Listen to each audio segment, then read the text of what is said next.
જય હિન્દ દોસ્તો.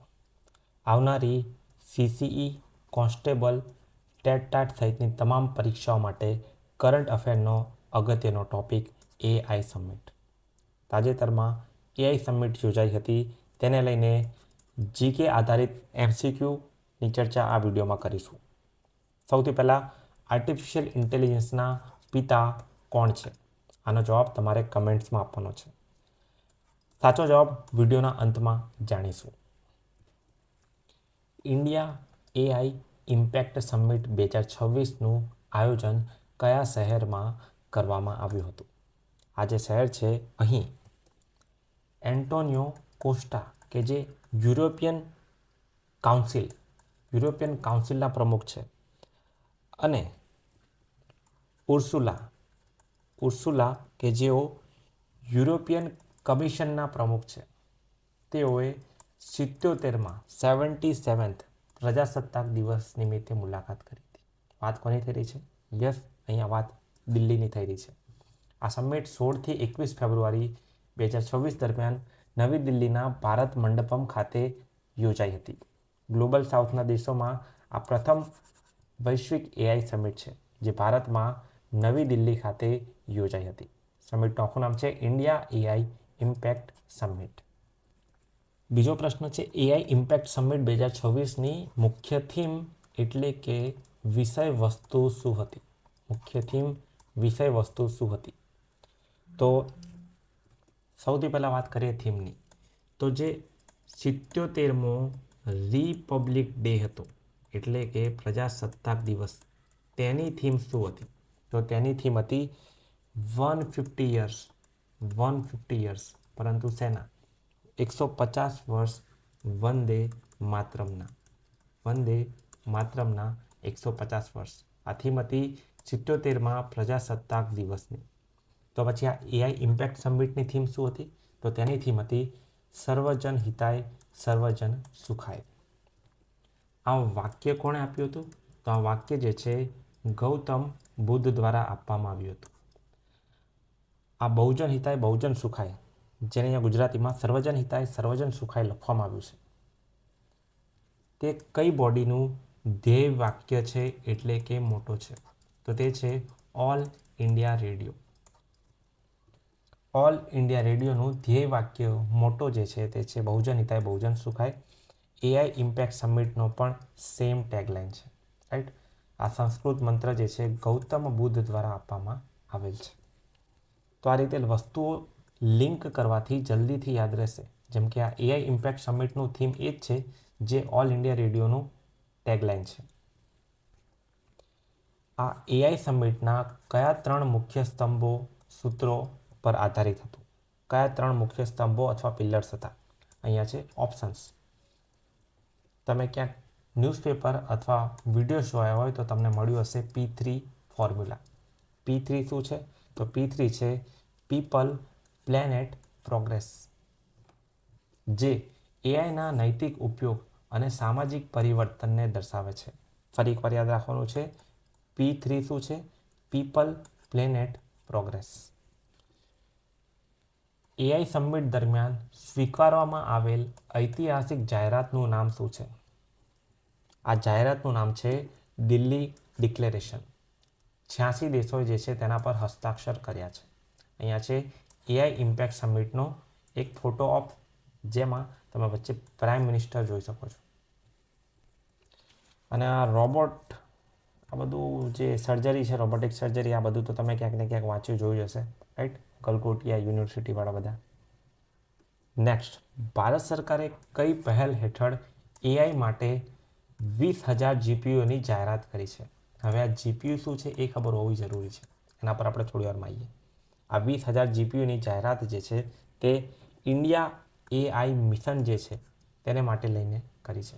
કેન્દ્રીય મંત્રી અશ્વિની વૈષ્ણવે જાહેરાત કરી કે ભારતે તેની કોમ્પ્યુટિંગ કેપેસિટી જે છે વધારવા માટે જીપીયુ ઇન્ફ્રા સ્થાપિત કરશે, જેથી સ્ટાર્ટઅપને સસ્તામાં કોમ્પ્યુટિંગ ફેસિલિટી મળી રહેશે.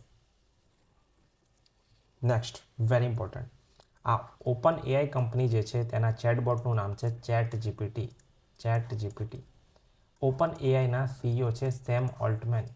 જેઓ ભારતની મુલાકાતે આવ્યા હતા, જેમનું નામ યાદ રાખવાનું છે, ઓપન એઆઈના સીઈઓ સેમ ઓલ્ટમેન.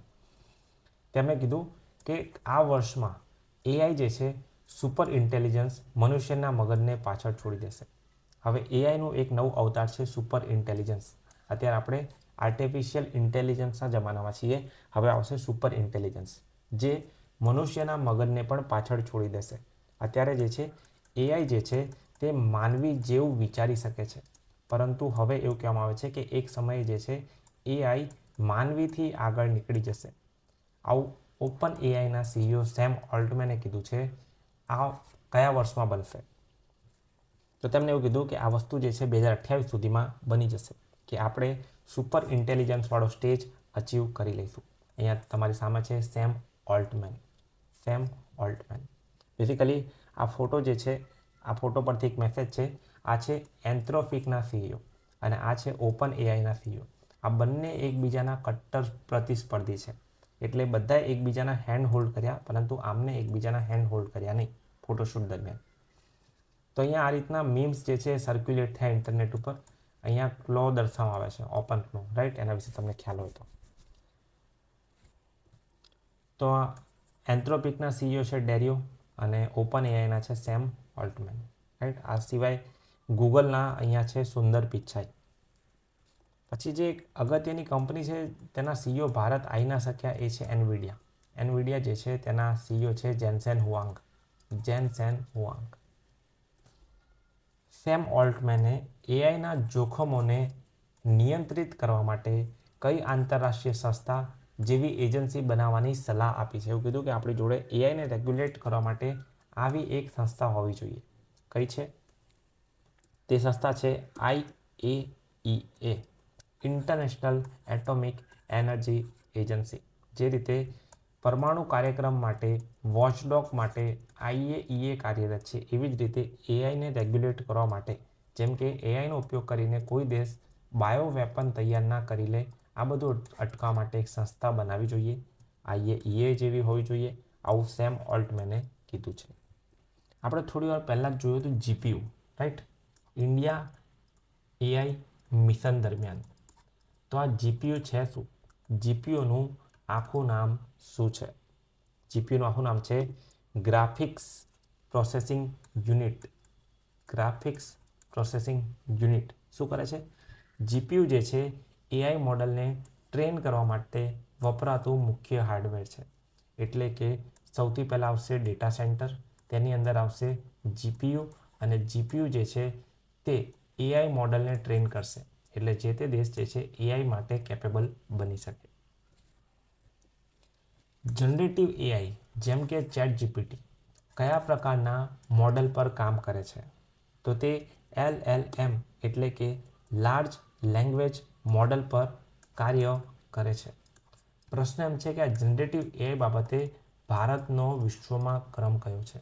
તો ભારતનો વિશ્વમાં બીજો ક્રમ છે જનરેટિવ એઆઈ જે છે તેના ઉપયોગમાં, રાઈટ? તો આવું ચેટ જીપીટી જે છે, જેના પેરેન્ટ કંપની ઓપન એઆઈ જે છે તેના સીઈઓ એવું કીધું કે વિશ્વમાં આ ચેટ જીપીટીના વપરાશમાં ભારત બીજા ક્રમે છે. જે કયા પ્રકારના મોડલ પર કાર્ય કરે છે? LLM, large language model. LLM એક બહુ જ મોટો ડેટાનો સેટ છે જે માણસ જેવી ભાષા સમજી અને લખી શકે છે. તો આપણે વાત કરી એઆઈ ઇમ્પેક્ટ સમિટ સાથે સંકળાયેલા અગત્યના GK/MCQની. એઆઈના પિતાની વાત કરીએ તેની પહેલાં આવું જ કરંટ અફેર્સ જે છે તેના મંથલી વિડીયોઝ અને PDF જે છે એક્સેસ કરી શકો છો સુપર કરંટ અફેરમાંથી. સુપર કરંટ અફેર્સમાં વિડીયોઝ અને PDF આવનારી CCPSI કોન્સ્ટેબલ ટેટ માટે ઉપયોગી બની રહેશે. આ રીતની PDF જે છે અલગ અલગ સોર્સિસમાંથી તૈયાર કરવામાં આવે છે, અને સિમિલરલી આવી જ રીતે વિડીયોઝ તમને મળી રહેશે. ક્યાંથી? તો તે એપ પર સુપર કરંટ અફેરમાંથી. એપ ડાઉનલોડ કરવા માટેની લિંક નીચે ડિસ્ક્રિપ્શનમાં છે. આ ઉપરાંત ફ્રીમાં કરંટ અફેરની પોસ્ટ માટે ટેલિગ્રામ ચેનલ ખાસ જોઈન કરો. વાત કરીએ એઆઈના પિતા, તો એઆઈના પિતા છે જ્હોન મેકકાર્થી. પરંતુ જો પ્રશ્ન એવો પૂછવામાં આવે કે ભારતની અંદર એઆઈના પિતા કોણ છે? તો તે છે ડૉક્ટર રાજ રેડ્ડી. ડૉક્ટર રાજ રેડ્ડી. એઆઈના પિતા જ્હોન મેકકાર્થી. ભારતની અંદર એઆઈના પિતા રાજ રેડ્ડી. તો આપણે વાત કરી એઆઈ સમિટની. ચેનલને સબસ્ક્રાઈબ કરો. વિડીયો જો ગમ્યો હોય તો જરૂરથી લાઈક કરો. આ ઉપરાંત આવનારા સમયમાં આવી જ રીતે બીજો કયો કરંટ અફેરનો ટૉપિક કવર કરવો જોઈએ તે કમેન્ટ સેક્શનમાં જણાવો. આ ટૉપિક પર ટૂંક સમયમાં વિડીયો શેર કરવામાં આવશે.